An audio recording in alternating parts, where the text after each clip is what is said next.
हरिश्चंद्र राजाच्या जीवनाची कथा सांगायला मला आवडते अभंग आल्याच्या नंतर. हरिश्चंद्र राजाच्या जीवनामध्ये भगवंतानं परीक्षा घेतली. स्वप्नात आलेले भगवंत साधूच्या रूपात आणि भिक्षा मागितली. भिक्षा मागितल्याच्या नंतर होकारही दिला. काय मागणी मागितली होती? पूर्ण राज्य स्वप्नात दान केलं हरिश्चंद्र राजानं आणि 1000 स्वर्ण मुद्र द्यायची बोली केलेली. स्वप्नात बर का, स्वप्नात घडलेलं. हो, सपनमा घडले. लोक फोनवर बोलीन तर राहिले तर कमी देतच. सपनमा सुद्धा राज्य हा केला इशारा. जाता जाता आपला धन खाता साजरा.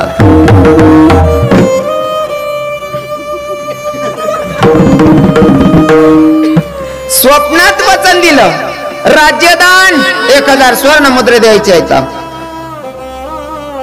भगवंत परीक्षा घेण्यासाठी समोर उभे आहेत. हरिश्चंद्र राजाला सांगितलं, राजे दिलेल्या शब्दाला जागावं लागतं. तुम्ही वचन दिलंय मला. म्हणले काय? पूर्ण राज्य मला दान केलंय आणि 1000 स्वर्ण मुद्रे देण्याचा शब्द दिलेला. म्हणले हरकत नाही देवा. साधू बाबा शब्द दिलाय ना, त्या शब्दाला जागेल म्हणला मी.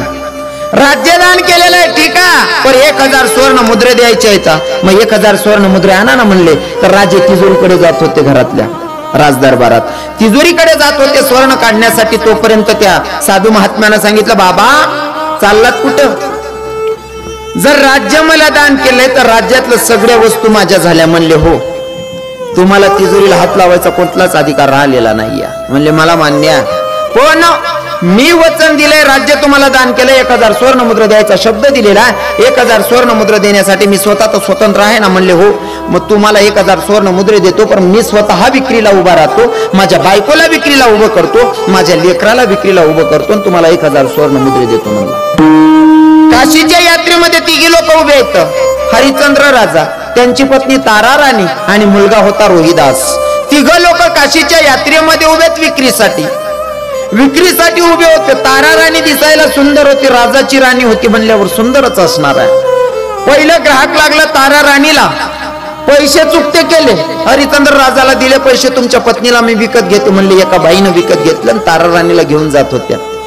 तारा राणीला घेऊन जाते तोपर्यंत सगळे बाजारातले लोक बघत होते. पण कौशिक नावाचा एक ब्राह्मण होता. त्या कौशिक काकानं बघितलं, तारा राणीला आवाज दिला, बेटा अगं चालली कुठं?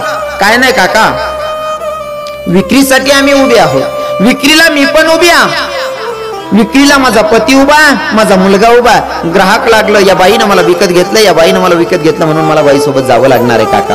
तेव्हा कौशिक काकानं सांगितलं, बेटा तू त्या बाई सोबत जाते, पण तुला माहितीये का त्या बाईनं तुला कशासाठी विकत घेतलंय? म्हणले नाही हो काका, मला तर फक्त माझ्या नवऱ्याचा शब्द पडायला नको म्हणून मी जाते त्या बाई सोबत. बेटा ही बाई तुला घेऊन जाते ना, ही बाई तुला वेश्या व्यवसायासाठी घेऊन जाते. बाईनं लगेच कौशिक काकाकडे 2 हात जोडले, सांगितलं, काका आयुष्यात असली घाणेरडी कामं केली नाही काका. मी तुमची कर्माची नसून धर्माची कन्या समजान मला या संकटातून वाचवा हो काका. सुदेव आपलं कौशिक काकानं ठरवलं. पोरीला समजलं काय म्हणायचं ते. कौशिक काकानं होते तेवढे पैसे त्या बाईचे व्यवसाय करणाऱ्या बाईला दिले. तिला सांगितलं, त्या पोरीचा हात सोड, तुझे हवे तेवढे पैसे घे, त्या पोरीला सोड म्हणले. दादा वा, हवे तेवढे पैसे घे, पण त्या पोरीला घेऊन जाऊ नकोस म्हणला. तारा राणीला कौशिक काकानं घेतलं. आता कौशिक काकानं सांगितलं, बेटा तुला माझ्यासोबत यायचं म्हणले. लेकी हो काका तुमच्या सोबतच येते. तारा राणी कौशिक काकाच्या मागे चालते. तोपर्यंत मुलगा होता रोहिदास 5 वर्षाचा. किती वर्षाचा? 5 वर्षाच्या रोहिदासाला माय दिसली आणि 5 वर्षाचा रोहिदास रडायला लागला ढसाढसा. हरिश्चंद्र राजानं बघितलं, बाळ रोहित तू जर का रडला, तू जर का हिंमत सोडली तर माझा दिलेला शब्द खोटा ठरेल. कारण साधूला आपल्याला 1000 स्वर्ण मुद्रे द्यायचे. तू जर गेला तर तुझी किंमत मला मिळणार नाही. रडू नकोस बेटा. ते 5 वर्षाचं बाळ बोलले, दादा 5 वर्षाचं बाळ काय म्हणलं माहितीये का?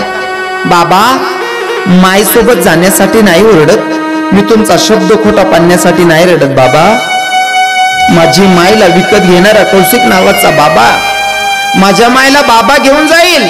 मला कोण विकत घेणार आहे मलाही माहिती नाही, तुम्हाला कोण विकत घेईल तेही माहिती नाही. बाबा माझ्या माईला कौशिक बाबा घेऊन चालले, जाते ना माझी माय. जीवनात मला कोण विकत घेईल माहिती नाही, आणि माझी माय मला भेटेलच नक्की नाही. फक्त एकदा माझ्या माईचं दर्शन घ्यायचे, माईचे पायाचं दर्शन घ्यायचे, म्हणून मी माईला आवाज दिला म्हणून रडायलो म्हणले. किती वर्षाचं पोरग? वर्षाच्या पोराला वाटतं की माय मला कधी भेटणार आहे, एकदा मायचं दर्शन घ्यावं, एकदा मायचं दर्शन घ्यावं. 5 वर्षाच्या लेकराला वाटलं बर. आणि इथं 30-40 वर्षाच्या लेकरांना मायबाप नको वाटतात. याच्यापेक्षा मोठी शोकांतिका कोणती असली? हा तोच देश आहे का? हा तोच देश आहे का? बापानं पोराला सांगावं, बेटा तुला 14 वर्षाच्या वनवासाला जावंच लागेल. बापाला प्रश्न केला नाही की का जावं लागेल. हा तोच देश आहे का? बापानं सांगितल्याच्या नंतर 14 वर्षाच्या वनवासाला मुलगा निघतोय. हा तोच देश आहे की ज्या देशामध्ये बापाच्या शब्दाचा अजिबात अपमान होत नव्हता, त्याच देशामध्ये बाप पोराला चालत नाही. किती मोठी शोकांतिका आहे. मग आपण करतोय काय? दादा, जीवनामध्ये जर मायबापांची इज्जत करता आली नाही ना तर आपण भगवंताचा विषय सोडून द्या. ज्याला मायबाप कळले नाही त्याला देव काय करणार आहे? ज्याला मायबापच कळले नाही त्याला देव काय करणार आहे?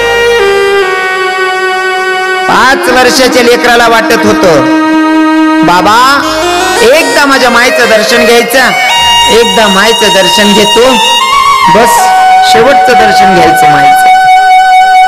बाजारातल्या सगळ्या लोकांच्या डोळ्यात अश्रू होते. 5 वर्षाचं चिमुकलं बाळ एवढं गोड बोलत होतं. बाजारातले लोक त्या कौशिक काकाला सांगत होते, कौशिक काका 5 वर्षाच्या लेकराची आणि मायची काहून ताटातूट करताय? म्हणले पोरालाही घ्या ना तुम्हीच. कौशिक काकाला वाटलं की नाही माय लेकाची ताटातूट नाही झाली पाहिजे म्हणून पोराला सुद्धा विकत घेतलं.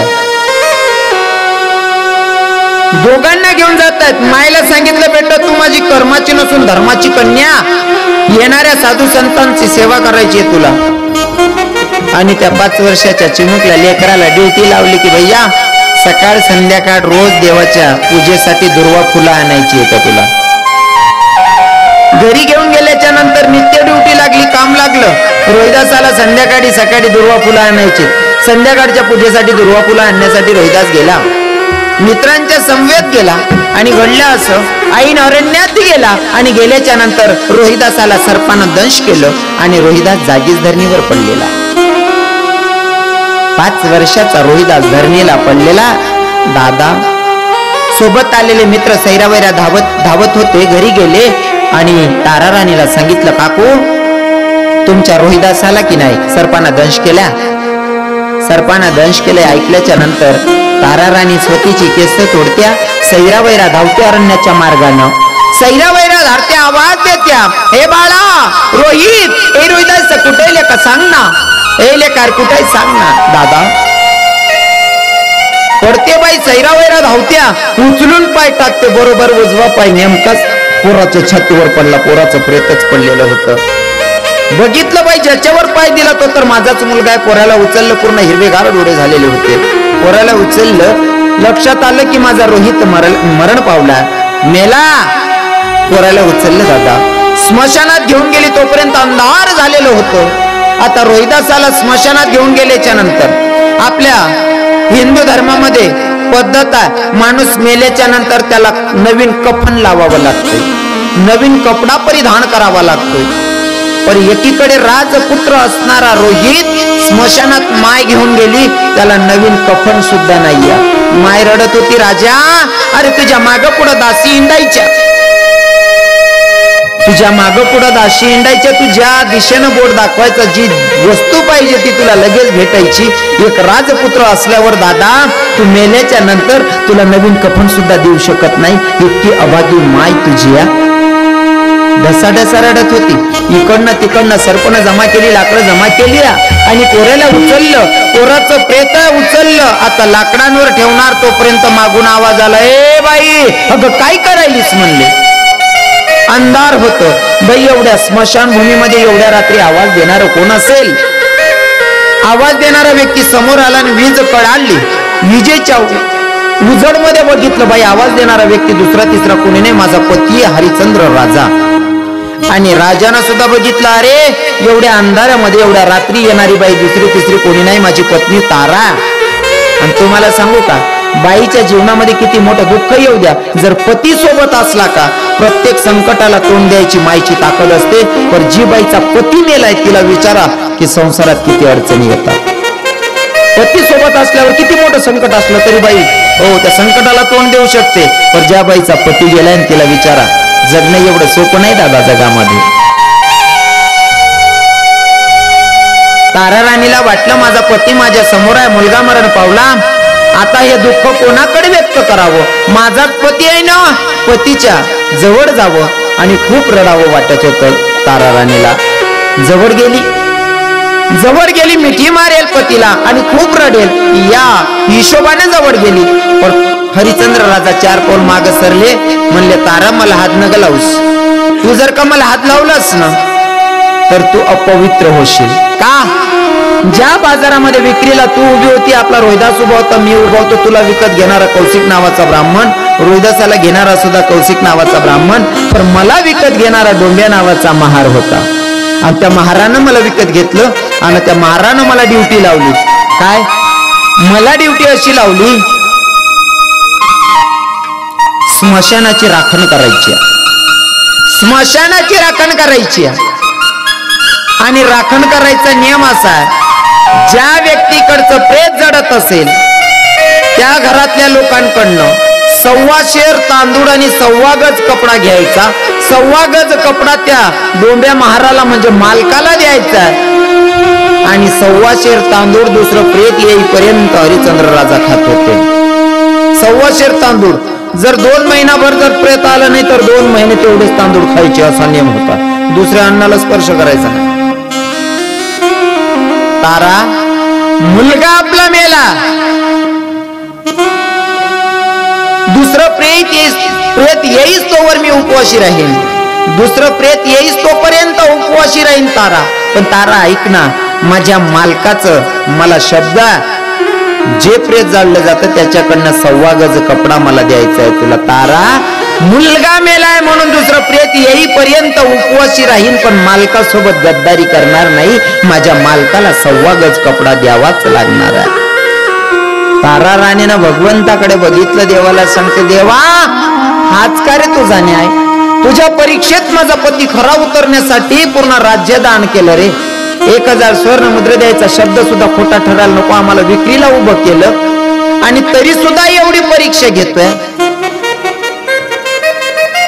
हरिश्चंद्र राजानं सांगितलं, तारा देवाला दोष देऊ नकस. कधी कधी काय असतं, आपलं कर्म सुद्धा आपल्याला भोगावं लागतंय. आणि सांगू का,